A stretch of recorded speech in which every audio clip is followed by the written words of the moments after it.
Hey guys,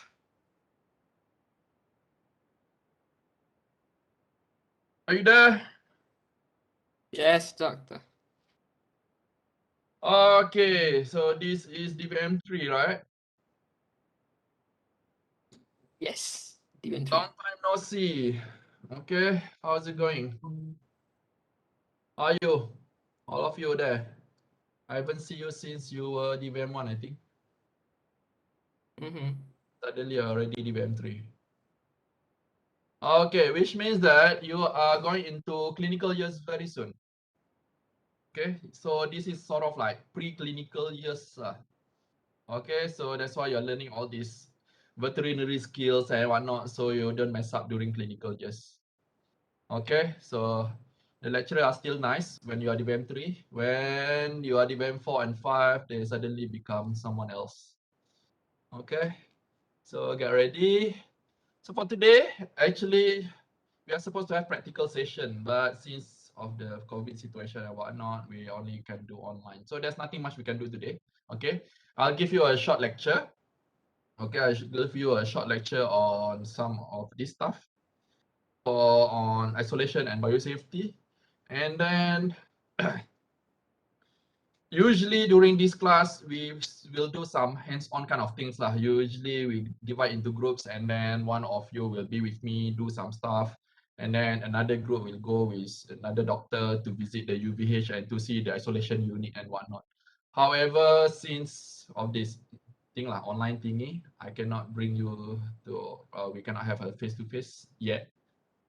And then even last year, actually, I just bring my camera around and walk around the faculty just to show you stuff. But now my leg is not working well. I had some injury the other day, so I cannot. So bring you jalan-jalan also. So I'll stay at home here and I'll show you some videos and whatnot. Okay. 99%. Let's get started.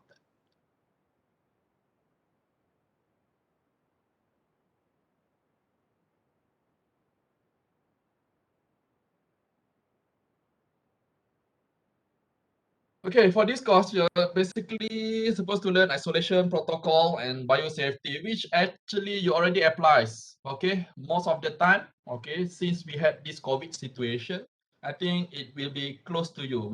You have handled this kind of thing. Whatever we are doing for COVID, actually is related to biosafety already. Okay, it's actually biosafety. All the SOP, all the physical distancing, all the whatever wearing glove, and all like have to like write down the logbooks, my sejahtera, and everything is actually related to biosafety. So to prevent yourself from getting infected or to prevent from infecting others. So that's what the real definition of biosafety basically.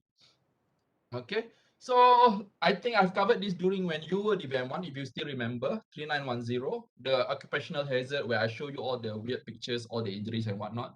Okay, we have a lot of physical hazard, occupational hazard, whether it is physical injuries, radiation, if you are talking about radiation problem, which I think, are you supposed to learn radiology this semester or next semester?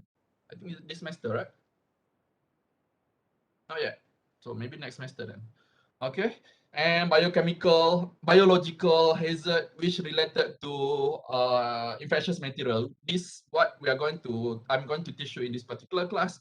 And chemical hazard, also some of it in this class. Ergonomic, related to like sitting down and how to handle. I know we are like we have to lift out a lot of animal. We have to catch cattle, cow, sheep, running sheep, fierce dogs, and sometimes we have to run from our own patient. So it's all related from ergonomic and physical hazard. That's all our occupational hazard. And psychological, last but not least, is psychological hazard, which like I think all of you should have known already. We are dealing a lot of mental depression. A lot of vets succumb to a mental problem. Okay, so be careful. So for today, I'm going to cover biological and chemical hazard. So we are going to, first of all, is about isolation protocols. When, okay, what happened when you or your friends are infected with infectious disease, or when animals are infected with infectious disease? What would you do? what would medical personnel do, and what about the animals? So what are you supposed to do? So this is what you're going to I think any of you have been positive for COVID before? Okay, any of you had positive COVID before? You've been quarantined or anything? You probably had this kind of experience. Okay, if you're home quarantine, suddenly you become isolated, and then your family pass you through the door, you become like a prisoner kind of things. Okay, so this kind of things is for isolation unit as well. So you want to get in touch with your patient is in isolation unit. And then there's two things that comes to mind, okay, when it comes to infectious disease. Okay, the terms that you should familiar with: isolation and quarantine. Okay, again, I said because it's of this COVID situation, you probably have heard this so many times. Okay, so you should know the difference between isolation and quarantine, which are public health practice to use to stop or limit the spread of the disease. Isolation, basically, you already have the notes, right? So there's no point for me asking anymore. Usually, I ask student what is the meaning of isolation and what is the meaning of isolation, and then I reveal it. But we already have the notes, so never mind. Because Dr. Haya uploaded the notes already. Okay, isolation is used to separate the ill person who have the communicable disease from those who are healthy. Okay, person or animals. In this case, in your situation, is animals. Okay, isolation restricts the movement of ill personnel or animals to help stop the spread of certain diseases. For example, hospital use isolation for patients with infectious tuberculosis. So you have a specific place to isolate these people who are known to be positive. Okay, for example, in COVID situation, the MAX. MAX is a isolation unit. So you want to isolate those who are infected from traveling around, bringing their pink band, and then walking around, go shopping and whatnot. So you want to isolate them from spreading others. So that's why we isolate them at the isolation unit in MAX. The isolation, so that at the same time we can monitor them of their health situation, whether they regress or they're getting better. Okay, and then those who are healthy but may be exposed or to a communicable disease, we have to quarantine them. For example, in case of COVID situation, those who are level B, C, D, B in contact, direct contact, C is the contact of the B, D is another contact, casual contact. So B usually have to be quarantined for how many days? For now, is previously it's 10 days, 14 days, now is 10 days. If you are in contact with anyone who are known to be positive, okay, you have to quarantine them. So this is the same situation when it comes to animal as well. Okay, animals, if you are importing animals from other countries, all the animals have to be quarantined for quite some time, for usually around 2 weeks, because most of the incubation period of diseases are 2 weeks. At the KLIA airport for about 2 weeks before the animals can be released to the farm or to the facility that supposed to be. So this is how what's quarantine is supposed to be. Okay, quarantine can also help to limit the spread of communicable disease, because this quarantine person, we don't know whether they are positive or negative yet. We're just monitoring them in case they become positive later. Same with the current situation. In UVH, okay, in UVH or in most veterinary hospitals, the big ones, okay, we also have isolation units. If you go to the UVH unit, that's why we're supposed to have practicals actually. Usually Dr. Putri Azazia will bring one group or take turns to go to visit our isolation unit, how we handle the isolation unit. So isolation unit, basically everything there is specifically for that isolation unit. In a way, saying that everything that goes in cannot come out unless they are in the this what do you call it, trash bag. Okay, okay, if like all the clothes, everything, you have to trash it after that, and then all the equipments there cannot be shared to any other units. Okay, it have to be there forever, disinfect inside there, everything. So that's how isolation unit work. You don't share stuff. Okay, usually they have also anti-mortem room. I think it's in my lecture also. Okay. So the universal precaution for isolation unit, okay, is to limit the number of contacts with the infected animal and to limit the movement. Okay, you want to practice good personal hygiene before you enter the isolation unit, and after you want to leave, after you handle the animals, before you leave, you have to wash your hand and then disinfect again. Okay, you need to use gown and glove for any contacts with the sick animal or contaminated surfaces. Okay, this isolation unit usually is meant for highly infectious disease. We're talking about diseases that can infect others, parvovirus, FIP, all those things that if we don't want to, because some other animals in the hospital, they are there just for fracture cases or any other cases that is quite mild. They are not infectious cases. So infectious cases usually put in isolation unit so they do not infect other animals that are supposed to be healthy from infectious cases. Okay.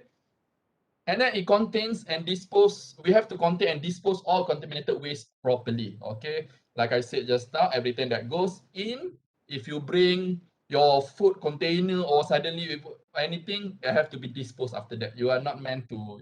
So everything you put in biohazard bag is to be disposed. Okay. Usually we will autoclave and all the materials that inside there before we dispose them. And then or we bury them or burn them. Enforce cleaning and disinfecting procedures for contaminated environmental surfaces. Okay, we want to disinfect all the contaminated surfaces frequently. They also have some specific precautions. All isolation cases are not the same because the danger to the staff and to the animals is not always the same. Okay, some diseases, you have to have some extra precautions. Okay, especially if the disease is zoonotic in nature. If you're dealing with disease that can infect humans, okay, for example, sporotrichosis. Okay, you don't want to get sporo, or else you have to take like antifungal for months. Okay, so the precaution is extra. You have to put extra glove, extra gown. You don't want to get scratched or anything. Because there are differences in the degree of the hazard, there are differences in the degree of precaution. So you have to judge regularly, okay, the precautions needed for each individual cases. It's not the same. If you're just handling some infectious disease that cannot infect humans, and then the level of infectivity is less, then maybe you can um, let up a little bit. But those some diseases, the infection and then infections can also infect human, or if they infect animals and can cause little problem to other animals, then you have to take extra precautions. Okay, you have to consider many factors, whether it's zoonotic or non-zoonotic. You can stop me anytime if you want to ask question. Okay.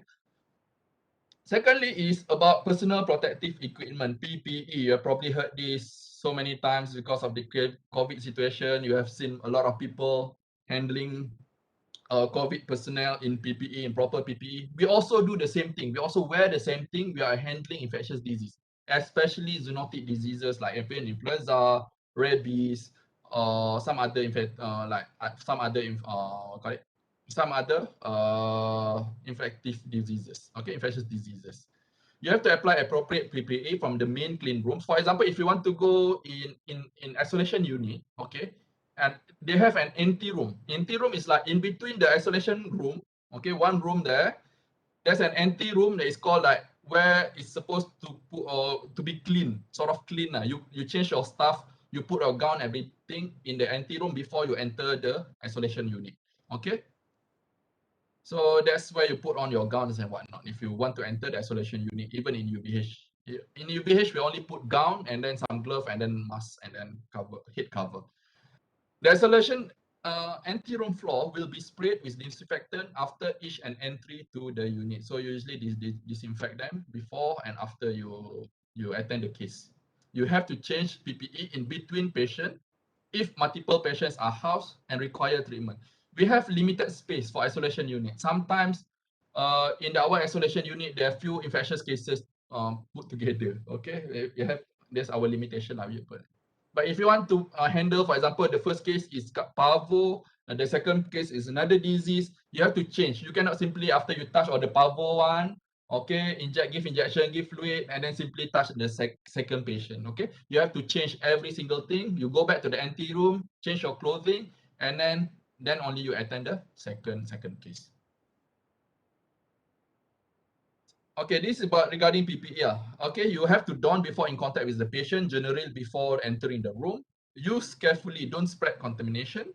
Remove and discard carefully as well, either at the doorway or immediately outside patient room, like the empty room there. Remove respirator or the mask.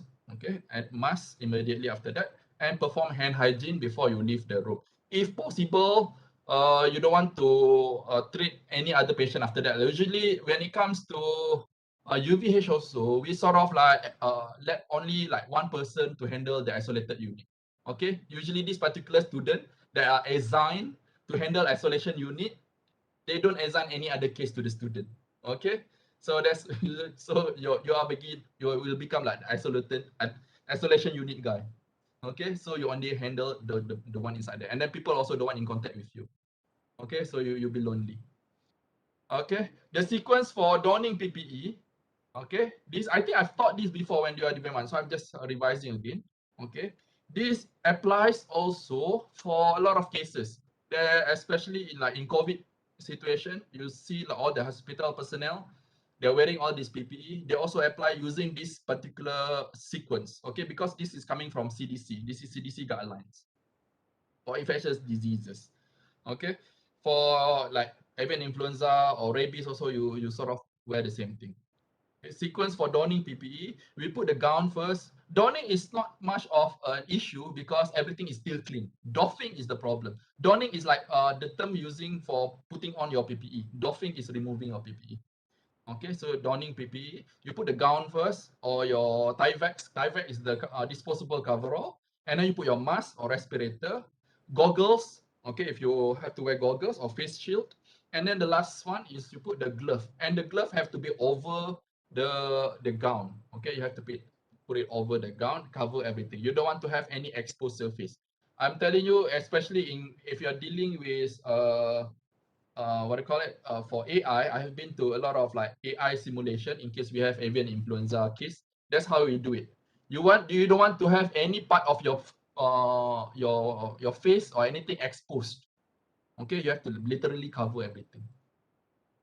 How to don the gown? You select appropriate type and size. Okay, make sure you have the proper size. You don't want to show your muffin tops, and at the same time, you don't want it to be too baggy as well because it avoid movement and sometimes it's stuck to the wall or something. So it just you have to wear the proper size. And it's 2 feet also. Is you don't want it to be 2 feet. I know some of you are muscular or something. You want to show off your muscles. You want to wear all the fit clothing and whatnot. Okay, this is not the appropriate time. You want to have some loose type of like PPE. Okay, so you have can move freely. Because for example, in AI or avian, in AI or rabies or even in COVID situation, you basically have to wear this for hours, maybe for the whole day, literally sweating inside there. So you have to have some air inside there. So that's how you open it. This is putting on the gown, but putting on PPE, the Tyvek, okay, or coverall should be the same thing. You open it at the back, secure at the neck and the waist. If the gown is too small, use 2 gowns. Okay, sometimes if you feel like this, sometimes we even do like double gowning. If in case like this, you put one in front and then another one from behind. It's like the motorcycle rider, the jacket one. Okay, you double it. Okay, just to cover in one in the back. Okay, and then we place over nose, mouth, and chin. This is for the put the mask. I think I don't have to teach you this. You have been wearing mask every day now. Okay, it become a norm. Okay, how to wear mask. Fit flexible nose piece over the nose brace, secure on head with ties or elastic, and adjust to fit. So this thing is like become a norm now. I don't have to teach you. How to do a particulate respirator. Okay, respirator is like N95. You know, right? The N95 one, the white one. Okay, that one is a better one to filter out a lot of particles. So that one actually if I when I was in US, okay, when I was in US, actually we have a respirator testing. Before you even get your respirator, you have to test your respirator so you get the proper size. You have to breathe through this particular respirator and then see whether you breathe properly and if there any leakage. So that they give you the correct size of respirator. So when I was in US, they particularly. So respirator also the same thing. You place over the nose, mouth, and chin. Fit flexible nose piece over nose bridge. Secure on the head with elastics and adjust to fit. Okay. So and then you try to inhale and exhale. Respirator should collapse when you inhale. If it did not collapse, means like there's some air coming in from the side. Okay, it's supposed to collapse a little bit. When exhale, you check for leakage around your face. Okay, if air coming out from your nose or anything. Okay. And then face and eye protections is be worn also in case of outbreak situation. You position goggles over eyes and secure the head using the earpiece or headbands. Okay. Also, some of you wearing face shield sometimes when we go to the malls. So that's how we do it. And how to don glove? Okay, don glove is quite easy as well. Just put it last, and then make sure you correct. You select the correct size and type. Okay, you want for isolation unit or for outbreak situation, because glove have a lot of like quality. You know, the lousy one that after you put and then it breaks. But usually for PPE, for outbreak one, is very thick, high quality one, expensive one. Okay, it's very thick, and then you can do a lot of stuff and last for the whole day. Usually for me, I do double gloving. Okay, in case of I'm handling thing, I do double gloving. Put glove and then put another glove on top of it, because in case the first one breaks, I just remove it and then I still have glove and then put another glove without exposing my hand. Okay, I do double gloving. Inside hand is to glove and extend glove over isolation gown cuff. Okay. And then, okay, that's how we do it. Keep glove hands away from face. Okay. I think, I'm not sure. In this particular class or anything that you have to do scrubbing. Okay, scrubbing for surgery. If you, after you scrub surgery, your hand always to be like this. Because you want to prevent from your hand get infected or something before you go to surgery. If you watch Korean movie or any movie, after they scrub, they go inside the surgery room like this. Okay, they go like that. Okay, that's how they do it lah. So but in case of PPE, that's not how you do it. That one because you want to prevent your hand from dirty. But if you're wearing PPE, is different. Your hand is always down. You don't want to be on your hand on the face. Okay, you're wearing glove, your hand is always down. Avoid touching or adjusting other PPE. Okay, one thing I noticed about student is, okay, when even they're wearing glove, they like to touch their mask, correct their mask. Dia suka picit kat tengah ni. Tengah-tengah wearing glove, dia suka picit kat tengah ni. And then after they touching animals, and then they picit. Okay, so they like, especially those who are wearing glasses also, they like to touch the glasses and whatnot. So that's not recommended. Your hand, try to avoid touching any other things when you are wearing things for isolation unit or for outbreak situation. Remove glove if they become torn. Perform hand hygiene before donning a new glove. So you have to go out and stuff. Limit surfaces and items touched when you're wearing glove. Okay, how to safely remove PPE. And then next, after you are done with whatever things you do in isolation unit or in outbreak situation, and then we need to remove it. So removing it is more important than putting it on. Because when putting it on, everything is still clean. But removing it, you have to prioritize the most dirtiest first to the least dirtiest. Removing the most dirtiest to the least dirtiest items. Okay, you have to identify contaminated and clean area of the PPE. Okay, contaminated is usually the outside front. The areas of PE that are more likely to be in contact with body sites, animals, in touch animal with fluids and whatnot, is usually the front part and your hand. Okay, the back one usually much cleaner than the front one. Okay, the PPE are not likely to have been in contact with the infectious organism. So this is the sequence. You remove the dirtiest one first, which is your glove. Okay, you've been touching a lot of stuff. You remove your glove first. After that, with your clean hand without glove, you remove your face shield, remove the gown and the respirator, the mask last. Or usually gown, if you're wearing boots, okay, if you go to outbreak situation, like avian influenza, if you wear boots, you remove it sort of like after you remove the face shield, okay, because your gown is inside the boots before you remove the gown. Okay, where to remove PPE? If in isolation unit, you remove it at the doorway before leaving patient room or in the ante room. Okay, if in an outbreak situation, avian influenza or something, they have this particular area. Okay, they usually draw a line. Okay, you remove here. After that, it's all clean area, so you don't want to go there. And then they have like all these bags and prepared everything for you to just dispose all the stuff. Remove respirator outside the room after door has been closed and ensure that hand hygiene facilities are available at the point needed. Sink or alcohol-based hand rub at the point of like removing PPE. So remove PPE. Okay. The first one is easy. You just grab outside the glove, outside the edge near the wrist. Okay. Peel away. Okay. Hold in opposite glove and then put the glove with the ball it and then another one. And the next one, okay, the next one, because the outside of the glove is still dirty, you have to use your clean hand. You peel from the inside because the inside is still clean. So you remove it and then make a ball. Okay, make a ball and then discard it immediately. And then for the eyeglass, you can just remove it like that lah. It's quite easy. Lift away from the space. And then remove the gown. Okay, you have to unfasten it. Removing a gown also, you don't want to touch all the body. So you have to touch only the inside part of the gown. Usually the tie bag has the zip in front. So you have to open it slowly and remove it. Okay. You have to remove it properly and only touch the inside part. Okay, peel gown away from the neck and shoulder, turn contaminated outside towards the inside and fold and roll into a bundle and then discard it. So this one is usually disposable. All these kind of things are disposable. And removing a mask is the same thing. If you're using this kind of mask, untie it. Sometimes I just pull it because you can it will break. Okay, untie the bottom and then top and tie. Remove from the face and discard. Okay. How to remove particulate respirator is also the same thing. You try to remove the bottom first.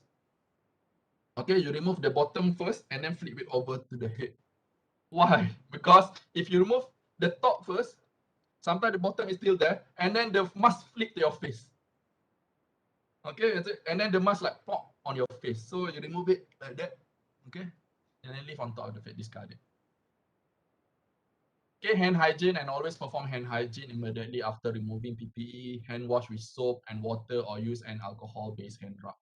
Okay, this is all the kind of things to prevent diseases. If, for example, this one also applies in a lot of farm situations, especially in poultry farms. If you go to poultry farms, like I mean all these PPE and whatnot.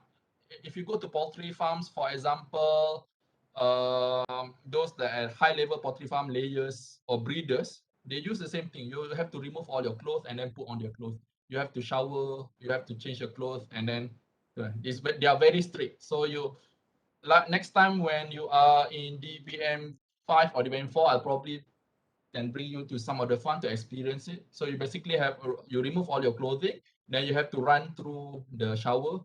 They have a disinfectant shower, wearing your underwear or nothing, and then go there, and then you shower on the other side of the farm area, and then you put on their clothes. So they also that's how they prevent sort of like transmission of diseases to the farm, because any disease that enter this particular poultry farm, it will cost millions. Okay, they have like all the breeder and layer farm, they are very expensive chickens. Okay, they will cost millions if they any disease. So that's why they are very very strict, even to the some level in what do you call it, in Indonesia, because they don't want to people to cheat during disinfecting process. So they've developed a pool, swimming pool. So you have to take off your clothes, go into the swimming pool. The swimming pool is filled with disinfectant, already have disinfectant. You have to like walk slowly, okay, and then go to the other side of the farm to change the clothes. So that's how they do it lah. So again, okay, next one is biosafety. Now we are talking about biosafety. Biosafety is the prevention of large-scale loss of biological integrity, focusing both on ecology and human health, and the maintenance of safe conditions in biological research to prevent harm to workers, non-laboratory organisms, or the environment. It's a fundamental objective of any biosafety program is the containment of potential harmful biological agents. So basically, you want to prevent this biological agent when you are dealing with them from spreading to other places. Okay, so you want to handle it properly. I think this one is already in your DBM1 notes. I just revising it back. Biohazard is referring to an agent of biological origins that has the capacity to produce deleterious effects on humans. For example, microorganisms, toxins, and allergens derived from those organisms, and allergen and toxin derived from higher plants and animals. Biosafety is referring to the containment principles, technology, and practices that are implemented to prevent the unintentional release of these pathogens and toxins. Okay, and biosecurity is referring to the control of accidental and deliberate release of biohazardous materials. So, and then why do you need biosecurity? So they have a lot of things going on from since before, a lot of biosecurity outbreak, biosecurity breach. Okay, some labs, okay, expose their staff to diseases. Some people get tuberculosis, hepatitis, typhoid in the lab. Okay, even in 2013, 2014, SARS infected researchers in the Singapore. In US, Russian scientists infected with Ebola. Okay, poliovirus escaped from Indian lab. Scientists from Boston University contract rabbit fever. Anthrax exposed, dengue in Ebola. When you are dealing with all the biohazard material, which is exposed, can cause a lot of problems. Okay, then that's when biosafety comes in. Okay, you can find a lot of articles online how some little viruses. Dangerous game is the agent of sickness, so you don't simply handle stuff unless you know the level of precautions needed for each individual items. Okay, because like I said earlier, each individual pathogen requires different level of biosecurity, biosafety. Okay, this is the symbol that you should be familiar with. Okay, when it comes to biohazard. Okay, it was developed in 1966 by Dow Chemical Company, Charles Baldwin. They have a online competition or something. They said we wanted something that was memorable but meaningless, but at the same time we could educate people at what it means. So they come with few ideas, and this idea was the one being used until now. Okay, if you go to the faculty now or any places, any of the lab, or the lab door will have this symbol. Okay, even you go to there's some plastic bag have this symbol, means what is biohazard. Okay, number one, okay, the criteria of this symbol that was discussed before is an appearance that attract attentions. When you see this, it looks danger kind of things. Okay, well defined and unambiguous, easily recognizable and easy to store. Okay, simple in design, sort of simple, but I don't think it's that simple. But I call it simple. Symmetric in order to be identical when seen from different angles. So if you see from any angles, upside down, they still look the same. It's not like from that there it looks like it's differently other side. So because you want to warn people, this is biohazard. So it can be seen from afar. This is biohazard. People know already. Unacceptable to wide variety of ethnic group. It's not supposed to be offensive to any religions or any groups or anything. So it doesn't have symbols that related to any religious groups, symbols related to any race or anything. So this is the symbol that come in. Okay, please remember this correctly. Okay, in one of the exams, I think remember a few years ago, I asked students to draw during the class. But back then it's like not during class, during the first test. Okay, I will get a lot of like symbols. It looks easy, but when I ask you to draw again, you cannot remember. Okay, actually, this one is actually they get this idea from a flower. If I'm not mistaken, what flower is this? It's something like okay. Okay, when it comes to biosafety issue, okay, these are the things that we have to remember: laboratory safety, bloodborne pathogens, recombinant DNA, biological waste disposal, and infectious substance and diagnostic specimen shipping. These are all the things related to biosafety.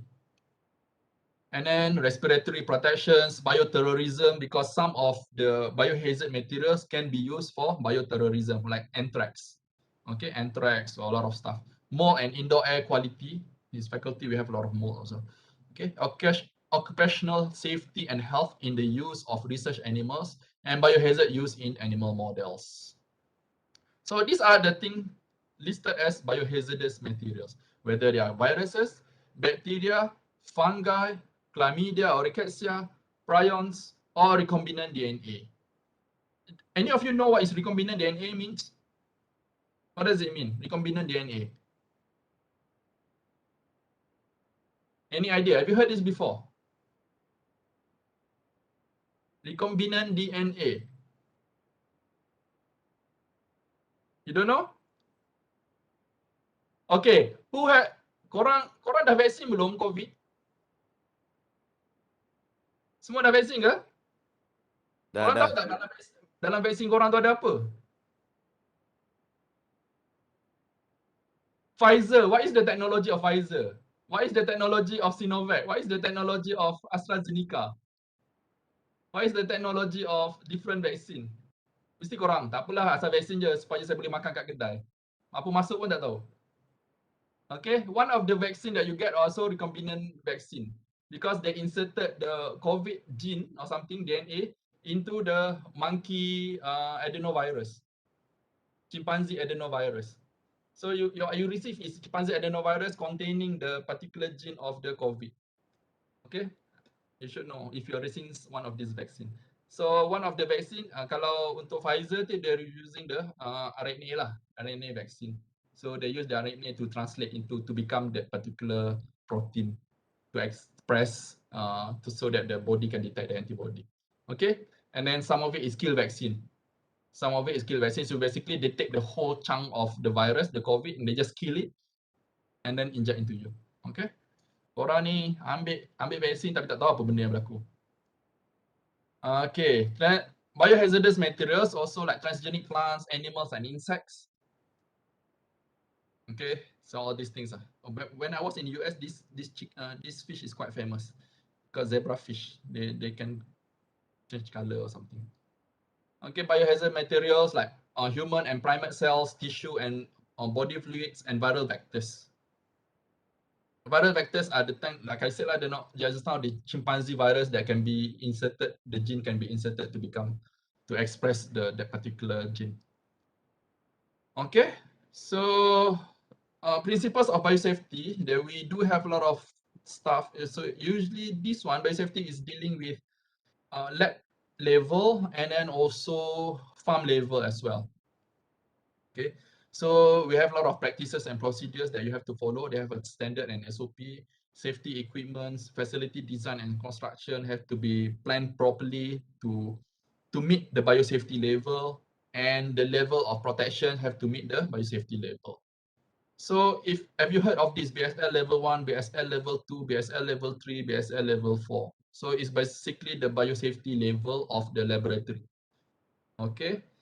If you go to common lab, but the lab downstairs, the MM1, MM2, I don't know if you have been. Wait, you are the VEM 3, so you have been to faculty. Okay. The VEM 2 that's never been to faculty yet. They've never entered faculty. Okay, you are the VEM 3, so you've been in MM1, MM2 or anatomy lab, they are all BSL level 1. Basically, so they have like very if you go to the lab upstairs, like Bacti lab, Viro lab, they are all BSL level 2. Okay, BSL level 2 level. BSL level 3, I don't think you can find it here, is probably in VRI level. In VRI, they have some lab that is quite specific. And in Malaysia, I don't think we have BSL level 4 to handle diseases like can cause another pandemic, like Ebola, all those things. We don't have the facility to handle this kind of lab. Okay. BSL level 1, basically you are dealing with not known cause to items that is not known to cause disease in healthy human adults and pose minimal hazards under ordinary conditions or handling. So E. coli, the normal E. coli and whatnot, all those things is okay. So standard practices is you have to use mechanical pipetting device. You know the pipette, right? The pipette that you use to suck things into how many ml? Okay. Back then, okay, back then during my time, I mean, I'm not that old, but when I was a student a few years ago, okay, they introduced me through this pipetting using mouse. You suck it using your mouse. So you have a tube like that, so you suck it using your mouse. So it's quite some biohazard there lah.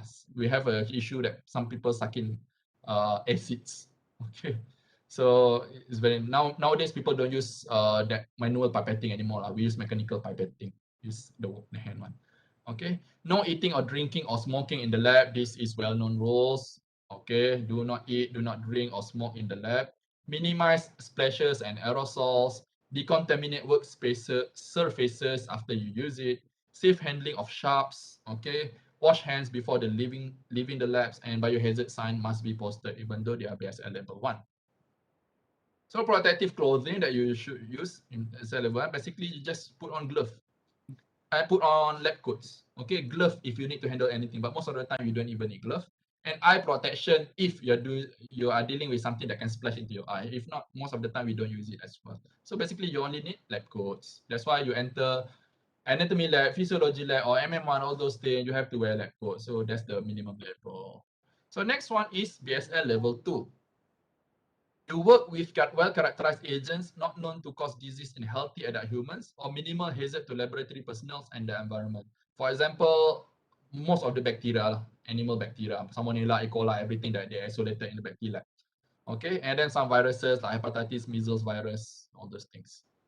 And then materials handled in BSL level 2, usually we're dealing with human bloods or animal bloods, tissue, cell culture, and some toxins or viral vectors. All those things are in this particular labs. Most research are done in BSL level 2. Standard practices, everything that is required BSN level 1 applies here as well. On top of that, access to laboratory is limited or restricted when work is being conducted and door must be closed all the time. Okay, personnel must have specific training in handling pathogenic agents. You cannot simply go there and I want to try isolate this one. I want to try to put isolate bacteria and whatnot. You have to have some training first before you handle any pathogenic materials. Extreme precautions are taken with contaminated sharp items. Okay, we have a lot of sharp items as well, like knife, scissors, and whatnot. Standard practices, and then again for biosafety level 2, you have a written biosafety procedures in the lab. Okay, like guideline. All those that you want to use the lab must read this guideline first, procedure first, before you are allowed to touch anything. You have to report spills or anything immediately, minimize aerosol generation, personnel giving receive immunization or testing against a lot of things like TB and Hep B stuff. If your lab is dealing with this kind of disease, okay. Okay, you need to wear lab coats, that wear glove, double gloving when appropriate, and eye protection if needed, but most of the time we don't even wear eye protection also, but sometimes we do. Biosafety cabinets or seal safety centrifuge. They have a biosafety cabinets like biosafety cabinet is like a normal cabinet table that have a fume that they suck air out there. Okay, they suck air out there and then they filter it. So everything, if you work in something, all the aerosol it goes up. It doesn't go to your face. It goes up and then being filtered. The biosafety cabinet. So next is biosafety level 3. Use of indigenous or exotic agents which may cause serious or potentially lethal disease from exposure by inhalation route. A lot of diseases have level 3. So and their practice, standard practices is whatever you do in BSL level 2, add more. Okay. Very limited lab access. Only those personnel, important personnel, then only can enter that particular lab. 2 doors in series to access labs. Able to decontaminate entire lab. Okay, so 2 doors like usually in a series. So maksudnya it means like the entrance and the exit is different. So because they don't want 2 doors to enter, okay, clean and then clash with the exiting. Okay, able to decontaminate entire lab.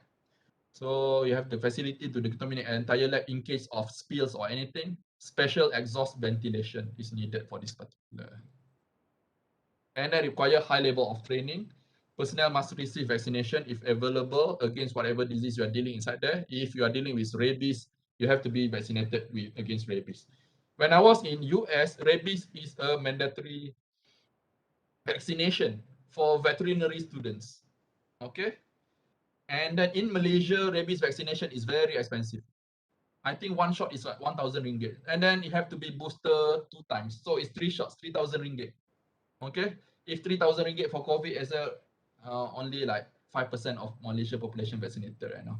Okay, so it's very expensive for rabies. Even for you, like if you want to opt for rabies vaccination, you can. I think some facilities offer rabies vaccination, but it's very expensive. Okay, works in biosafety cabinets and respirator use if needed. So examples you're dealing with safe BSL level 3 is like tuberculosis, hantavirus, SARS, or a lot of these viruses. And then now we are talking about the BSL level 4. This is the highest level. Most likely, only certain countries have it, like in the CDC level kind of things you're dealing with. Okay, dangerous and exotic agent with a high risk of aerosol transmitted laboratory infections and life-threatening disease. Okay, we are talking about a disease that can cause another pandemic. Okay, Ebola or what are the 2 diseases that has been eradicated in the world?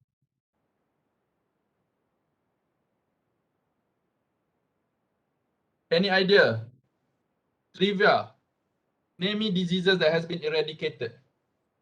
Smallpox and smallpox human, animal one.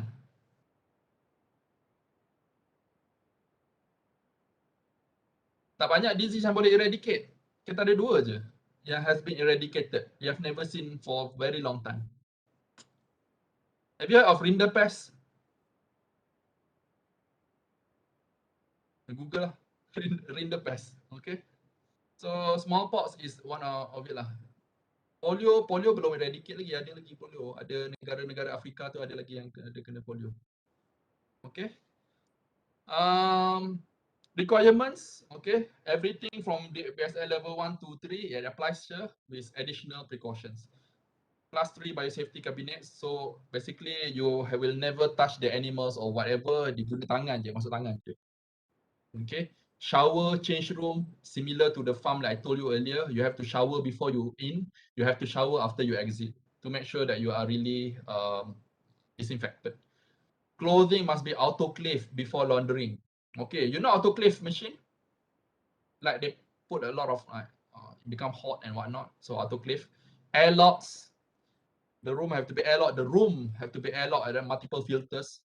Okay, always decontained and decontaminated on sites, and they wear this kind of spacesuits.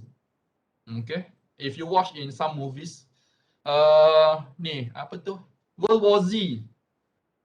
World War Z, all these viruses, when orang enter tu kena pakai all this suit apa semua tu. Okay, dia macam ni lah. Dia pakai suit. Kalau nak masuk kan kena pakai suit macam ni. Okay.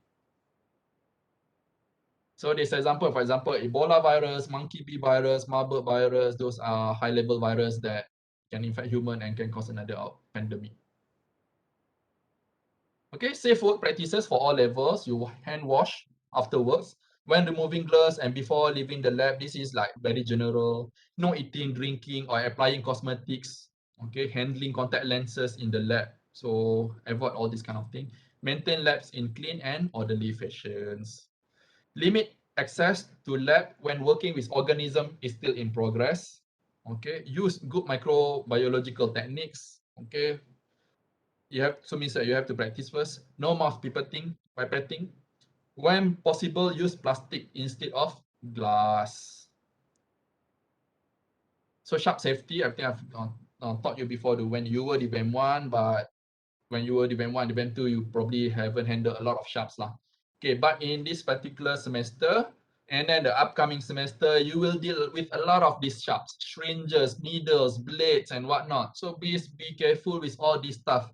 You can fail your course if you deal badly in this when it comes to dealing with sharps, especially rotations. When you go to rotations and the lecturers or the VO caught you, okay, simply disposing needles and whatnot into inappropriate places, they will fail you immediately. Okay, you go home and then come back next semester. No lah, you have to replace lah. I mean usually, but they don't tolerate this kind of things. Okay, they don't tolerate some things that can expose other people to danger because you are being selfish. Okay, contaminated needles are not banned, recap or remove. If recapping is required, use a mechanical device or one-handed technique. Usually kalau kita ni lepas ambil darah, vets they like to put back the cap. Okay, by right you are not supposed to put back the cap. If you go to any hospital or any clinic, human clinic, okay, you will never see them recap, put back the cap of a needle. Okay, that's a big no-no for human practices. Okay, that's a big no-no for human practices. But for vet, we always do. Kadang-kadang cabutkan mulut macam tu je. Tarik apa tu, pegang syringes tu, buka cap tu. Nampak macam macho lah. Tarik macam tu je. Kalau medical doctor pernah tunjuk saya, korang buat macam tu je. Selamba je depan-depan klien. Kadang some of your clients are medical doctors. So some of your client medical, they'll be surprised how we handle stuff. Sometimes we just remove the cap of the needle using our mouth. Okay, it's like that. Looks macho and not lah, but the doctor is like, really? So, because this medical doctor, they have never done this. They definitely fail during training if they do that during the medical practices. Okay. Sharp safety devices or alternative to needles should be used when available. Okay, safety devices or alternative to needles should be used when available. Sharp containers for disposal of these items are conveniently located and easily accessible. If you go to the hospital, every single room, every corner, you will see biohazard bags and sharp containers. Okay, you can visit. Okay, next time if you come, maybe I think you're coming after semester break, right? After semester break, you will have practical with me for avian handling. Maybe I can show you some of this stuff or we do some hands-on. Okay. So these kind of things. Syringes and syringes without a needle attached go into the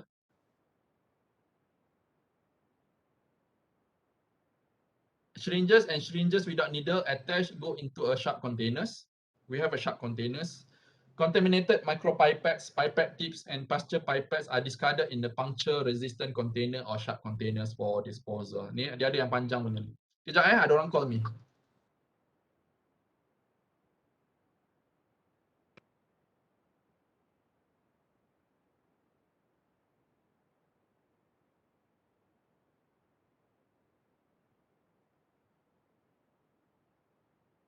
Rasa Grab call saya tadi tu. But last tadi saya order Grab. Order banyak-banyak tapi datang satu je. So saya report ke orang. Nak minta refund. Okay, datang satu paket nasi je. Sekejap.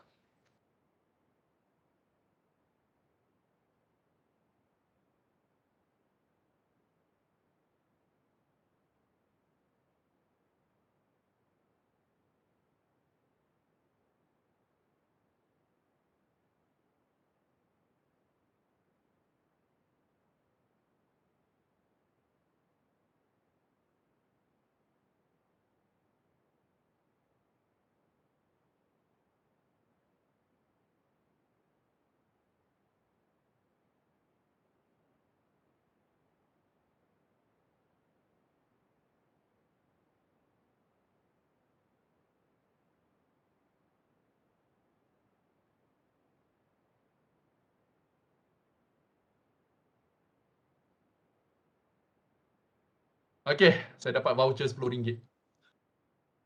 Cukup lah buat makan esok. Okay, syringe and syringes without needle attached into a sharp containers. Contaminated, okay, stuff and whatnot have to be in puncture resistant container or sharp containers. If you go to the lab, they have this kind of stuff. Okay, never place needles or sharp in soft-sided bags. Okay, don't put simply throw. We do have a normal bag for throw a lot of stuff like trash. Never put there because what I say is being selfish is the one in danger is not you. The one in danger is the cleaner. Okay, the cleaner, they have to clean up all these materials, okay, because all these makcik-makcik, akak-akak, they come every day to clean.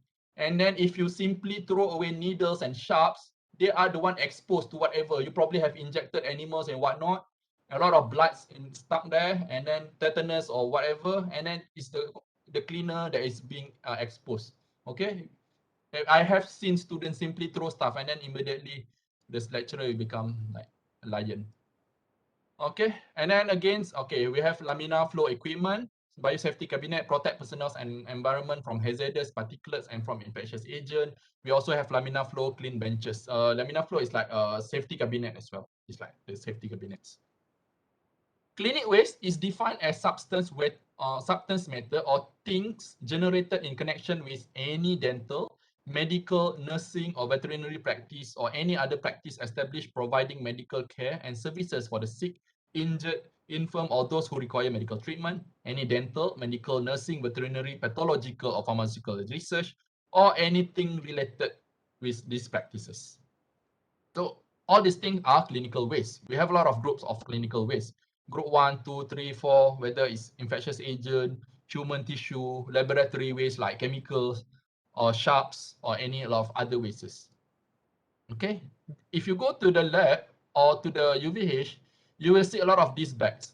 Okay, the container with this particular logo. In UVH, okay, in UVH, we don't use the red bags. We only use the yellow bags. We call it the yellow bin.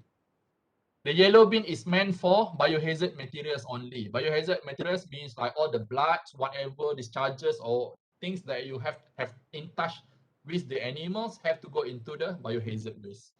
Things yang macam tissue biasa or anything yang haven't been used, have never in contact with animal, you can throw in the normal waste like plastic or things yang not related lah. But anything that in contact with animal, you have to put in the clinical waste bag. And then to dispose it, most of the time you may not have to do this because the cleaner have to do it. But if you have to do it, sometimes you have to do it, especially in, for example, in a post-mortem room or something after you have handled and then you want to dispose the animal, you put in the biohazard bag. Okay. Usually we seal the bags. Okay. We don't want the bag to be too full. It's about 75% full. Twist firmly. Okay. You twist the head, the handle there, the top there, and then make a loop. Okay. Hold the twist firmly and then we ziplock it. The reason being is if you just simply tie, people like to tie macam beli kat kedai atau ikat mati macam tu je. That's not a proper way lah. Because this kind of bags, okay, if you don't put properly, this kind of bag, usually the cleaner, after we use it, we put at the side of the corridor to be disposed. And then the bag can topple down. If there's fluid or anything like blood or anything inside there, if you don't do like this, the blood or fluid can leak out. Okay, the reason we make a loop like that, so the blood and fluid didn't leak out from the top. Okay, if any liquids lah, let's say if any liquids inside there. Okay, just extra precautions. Okay, this is all the things. I think next one, the biosecurity and SOP of the UVH level at the faculty at the UVH. I think I've taught you when I was in BN1 just to revise back before you come to UVH. Okay, all the rooms, okay, in UVH, at diagnostic laboratory, post-mortems, access is strictly limited to authorized personnel only. Undergraduate students are allowed to any of the mentioned facilities during laboratory and clinical rotations only. Presence of visitors are strictly limited. Okay, so we know that you have parents, family datang nak tunjuk, I am a grad student, you want to show them your faculty, but do not show them all this UVH stuff lah. You can show them the foyer or whatnot. Okay, but don't bring your brother and sister to show them the animals and whatnot in the UVH and whatnot. Okay, so this is not allowed. Movement from clean to dirty, if possible, but I don't think students follow it. Okay, hands should be washed before and after handling each patient. After touching blood, body fluid, secretions, excretion, and contaminated items, whether or not gloves are worn, immediately after gloves are removed, and before each different procedures, after handling laboratory specimens, after cleaning cages, before meals, and before breaks or smoking or anything, before and after using the restroom. And washing, I don't want to teach you hand wash, but this is the proper hand washing lah. Okay, sekarang if you watch in the TV, the commercial, there's a lot of commercial for how to use hand washing, how to hand wash yourself, because this is the COVID season. Okay, we're still in COVID. You should know on how to wash yourself. And then use hand sanitizer. Nowadays, hand sanitizer is like literally everywhere. If you go to mall, in front of the shops have hand sanitizer. So that's how you do it. Go and just sanitize, right? The COVID situation makes everything easy for me because it makes all of you have the training without me teaching you. Okay, you have a proper training from the outside world. These guidelines apply to working with infectious tissue or body fluids, treating living animals in cages or stalls, cleaning cages or stalls that were occupied by animals with infectious diseases, handling the carcasses of an animal that has died of a potential infectious zoonotic bacteria. So this called like barrier nursing precautions, like things that you shouldn't in contact with after. Okay, Faculty of Veterinary Medicine personnel should wear gloves and protective clothing when handling infectious or zoonotic diseases. Gloves, surgical masks, and protective eyewear, any procedures that will develop splash or droplets. If a glove is torn or needle stick or other injury occur, replace ASAP. And then classification of infectious disease, we have this classification. Okay, but most of the time we don't really follow. Okay, I understand. Normal housing, some that require isolation, some require barrier nursing precautions that I have. Okay. Standard attire. Okay, veterinarian and technicians in the surgery wear blue scrub suits. Veterinarian and assistant in consultation and hospitalization will light blue lab coats. Veterinarian and assistants in large animal will wear blue coveralls. Student, you wear white lab coats. Students wear khaki coveralls, khaki colored coveralls for large animals and equine unit. Wear white lab coats for the laboratories, pathology, and anatomy services. For veterinarians, they will wear blue lab coats. Blue lab coats. Okay, all lecturers will wear blue lab coats. Isolation ward, we have disposable apron and purple lab coats. Okay, purple lab coat, I forgot to tell you. Purple lab coat is if you go to UVH, they have this particular lab coat, purple in color. That one is meant for isolation unit. Okay, if you wear purple lab coat and then simply walk around everywhere, you will hear some people screaming at you from far away. Okay, especially Puan Hazina. Okay, they will call you. Why? Okay, students, you wear blue scrub suits for surgery. Okay, these are like some of the example of proper attire you're wearing. So students wearing all these one lab coats. You go, I'm not wearing proper one because I'm just visiting them here. They are having practicals. Okay, animal hospitals, all personnel encouraged to wear hospital attire, required to wear footwear and protective outer garments suitable for the jobs. Wear closed-toe footwear that is safe, protective, clean, and cleanable. Long hair are encouraged to have their hair bonded, and at least one extra set of clean protective outer garments should be available at all times. All of you have your own locker, so you should have two sets of lab coats and two sets of coveralls. Or kan? Ke korang guna yang sama je. Okay, sebab kadang-kadang rotation for Division 4, Division 5, they combine two groups at two rotation at one week. For example, avian can be with swan at the same week. On Monday, you go to pig farm. On Wednesday, you're going to chicken farm. Okay, on the same particular week, the sharing weeks.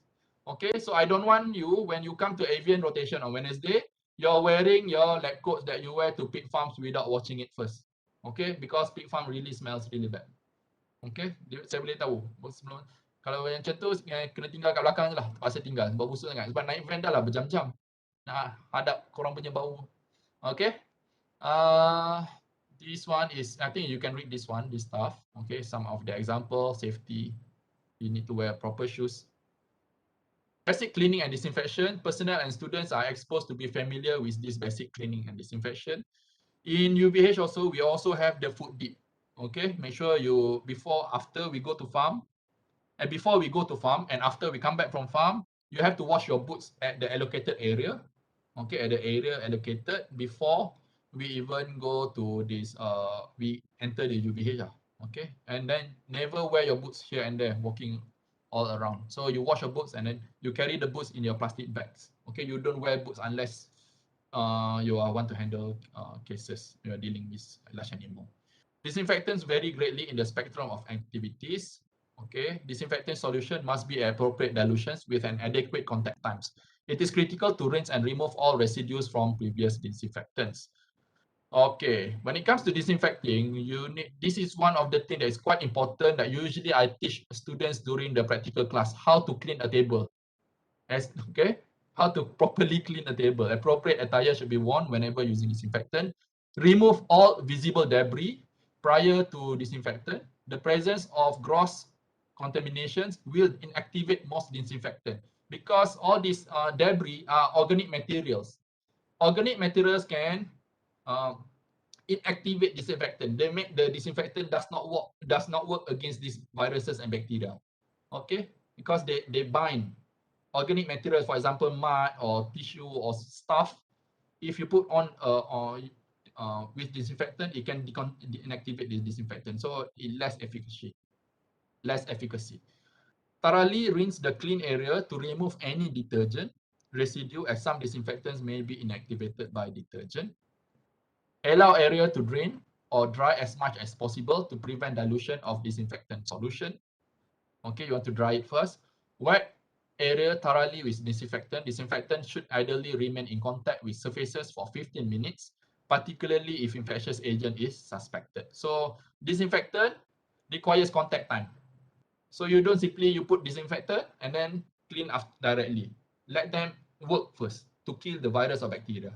That's how disinfectant works. Okay.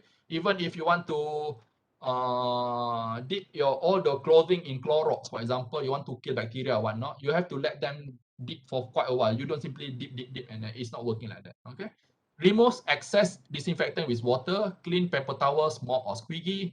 After disinfecting, remove the protective attire and wash your hand. A variety of disinfectants are used at the FPV in order to decrease the likelihood of transmission of infectious agents. Disinfectants vary in the toxic and irritation potential for people and animals. Disinfectant can only reliably be expected to be effective when applied to a clean, non-porous surfaces. Dia kalau yang lubang-lubang peris yang atas lantai berlubang tu kadang is less effective. Oh, this is an example of disinfectants available. Okay, there's a lot of types of disinfectants from alcohol, aldehyde, ammonium compound, iodine, phenols. Okay, a lot of these things. Okay, this is the protocol. Okay, this is the protocol for disinfecting stuff in UVH. You wear glove, you dispose any sharp items into the sharp bin. Do not recap needles that dispose. Mechanically remove organic materials, feces, urine, blood, respiratory secretion, and dirt. So mechanically means that you take a tissue towel, paper towel, you wipe them. Okay. Tapi wipe them tu pun ada cara juga. You don't simply wipe them macam lap meja makan. Okay. Macam tu je. Usually all these things you wipe them what call it one direction, okay, to one direction. So you want to you don't want to simply contaminate other parts that is not contaminated. Okay, kalau you pergi meja makan, dia datang dengan tisu atas bahu dia tu, krap, dia sapu habis satu meja. Okay, daripada sos kat ujung tu sampai kat sebelah sana pun ada sos, disapu kan. Okay, so it's not how it works for disinfectant. So you have to wipe it to the corner, okay, and then remove the organic materials. Clean the table with detergent or soap. You spray it with detergent, a lot of detergent, habis scrub and whatnot. Dry the table, let it dry for a while, or you can use towel to dry it. Apply disinfectant, a lot of disinfectant, chlorhexidine or Clorox or Dettol or anything. Allow contact time, leave it for 15 minutes. Remove excess disinfectant. Okay, because disinfectant can also be toxic to animal if they leak it. So you want to remove it after that. Okay, because some animals they sit on the examination table and then they lick the table. The disinfectant can be toxic to them. So you have to dry it. Remove glove and wash hand, and then you have to do in the correct order. You don't put disinfectant first before detergent. You must put detergent first before disinfectant. So it's very important. If I'm not mistaken, you also have OSCE this semester. Okay, you have OSCE, right? All these kind of things can be asked during. It's as easy as, okay, clean the table in front of me. Okay. So many students fail that particular OSCE before. Okay, infectious agents are frequently recovered from floor surfaces in the environment and around infected animals. Foot bath or foot mask solutions are changed every morning by students, technicians, or veterinarian. We have this foot bath and foot mats at the large animal ward.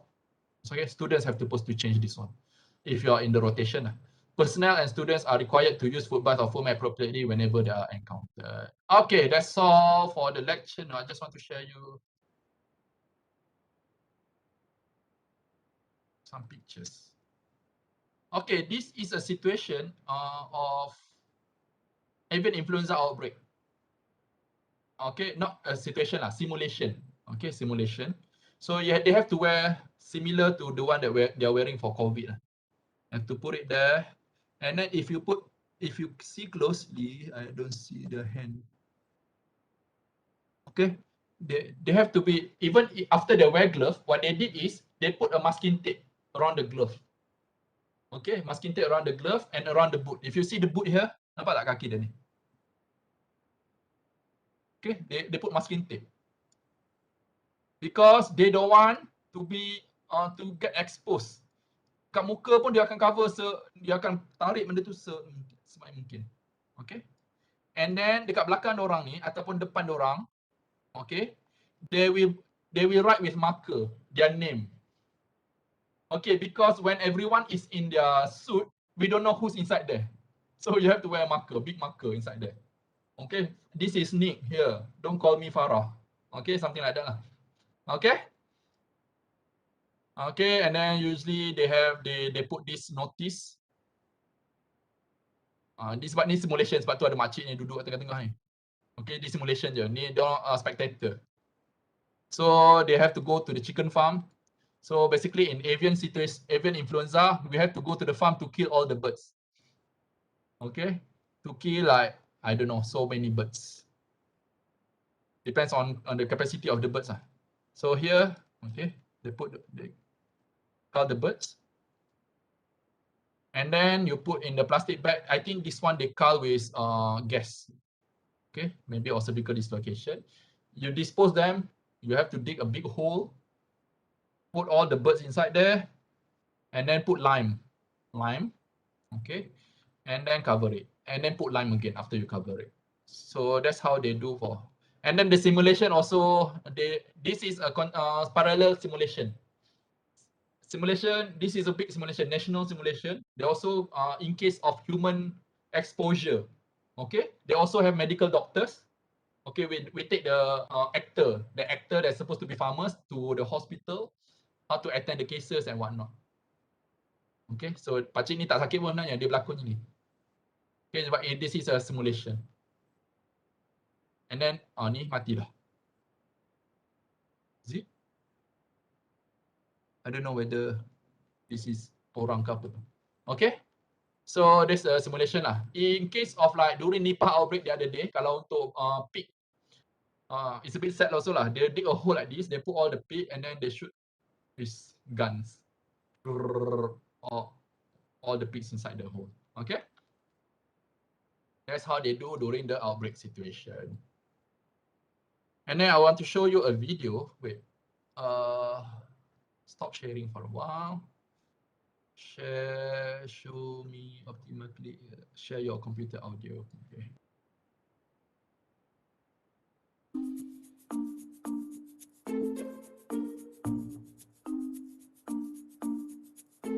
Ada bunyi tak? Ada. Kenapa saya tak ada bunyi?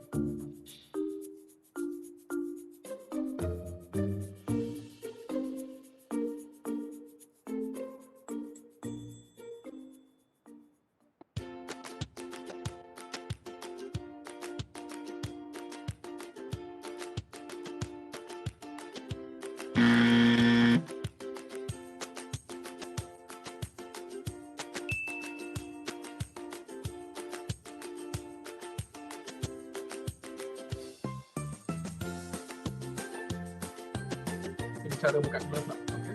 So I show you just now.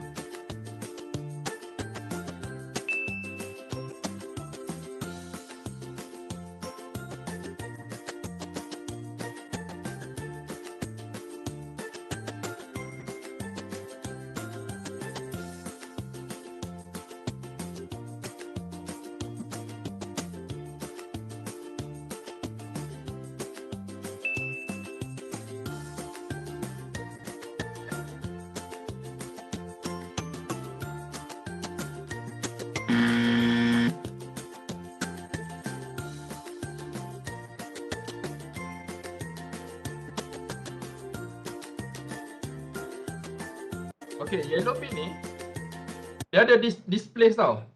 This like teeth here. Okay, you're supposed to remove the needle here and then discard the syringes into the biohazard container. But even if you throw away the whole syringe, it's also okay. It's just that it's a big waste because if you throw away the whole syringe, the sharp bins is easily full. Okay, easily full, and then sharp bins is not cheap, and then it's not reusable. They have to be discarded and then autoclave and buried and burn lah. Okay, so we try to avoid this. So that's why patutnya you're supposed to like discard the needles, and then the needle you throw somewhere else. So the needle you put in the bin there, the plastic one. Okay, so that the sharp bin did not get empty full so fast.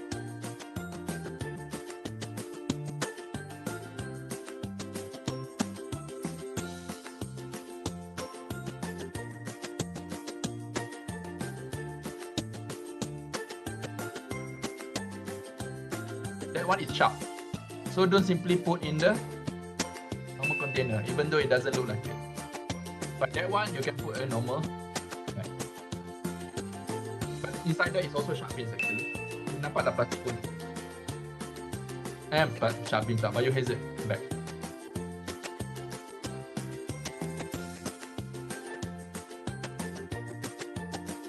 Okay, Yang ni lower type. Lower type maksudnya jenis screw yang tak dicabut.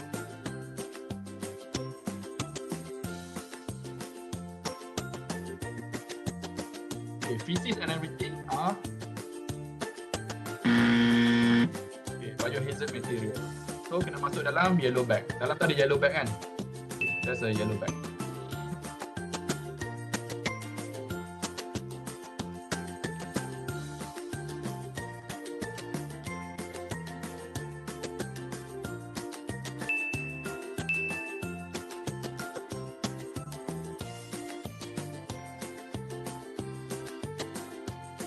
Do you know them?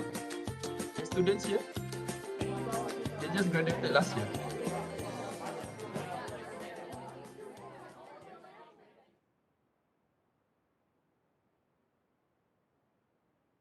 Really, nigga? Really, nigga? This moment he knew. He fucked up.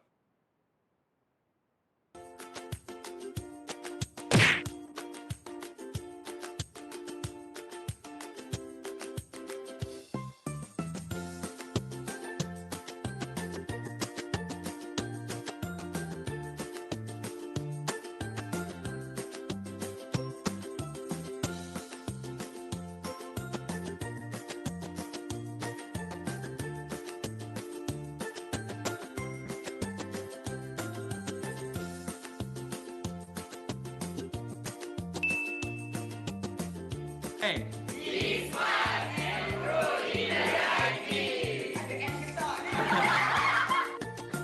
Okay. Ni senior korang ni tak adalah baik sangat nak buat video ni volunteer sebenarnya. Sebenarnya during their rotation, diorang buat salah. Ada lecturer jumpa sharp items in the normal bag. Lepas tu the lecturer, Dr. Putri lah, make a deal. You want to fail your rotation or you make a video to educate your junior. So that's why the video come in. so they created this video because they don't want to fail the rotation. Okay, so actually it's useful for all your juniors lah. Okay, so maybe next time you can make a new video if you make a mistake during your rotation. Okay, any other question? Any question? It's like, okay, 3:20. Any question? On anything lah, on the lecture or anything. Sorry, I cannot bring you jalan-jalan to faculty and then see all the stuff. Okay, but maybe during the avian practical, avian handling, I can show you some of the stuff lah. Okay, we do like combined practical because avian handling doesn't require a lot of time actually. Avian handling kejap je, you pegang-pegang, peluk-peluk macam tu je. Okay, so it's quite fast. So maybe I can cover both at the same during the practical after your semester break. Okay. The notes is already on Putra Blast. It's the same thing. I did not update it from the last year, so it should be the same. So any question at all from all of you? Korang dah balik college eh? Some. Nampak macam semua kat college ni? Ya, bukan semua lah, 3 orang ni. Hanif dengan Spyros ni kat college eh? Boyet kat college tu? Ada kat hotel, ada kat college. Oh, hotel. Bangsawan. Kau dapat kahwin dekat Datuk Sri Vida eh? Iqbal, level-level Iqbal ni. Okay. If there's no question, I think that's all for today. I love to see all of you again today. Hope to see you again after the semester breaks. Okay? Okay, ni kat Kelantan gitu. Okay? Okay, I think that's all for today. See you, keep safe, come back soon. I miss you. And then I think your test one very soon also, right? Okay, bye-bye guys. See you. Thank you, Doctor. Thank you, Doctor. Thank you, Doctor. Doctor. Thank you. Thank you, Sivan.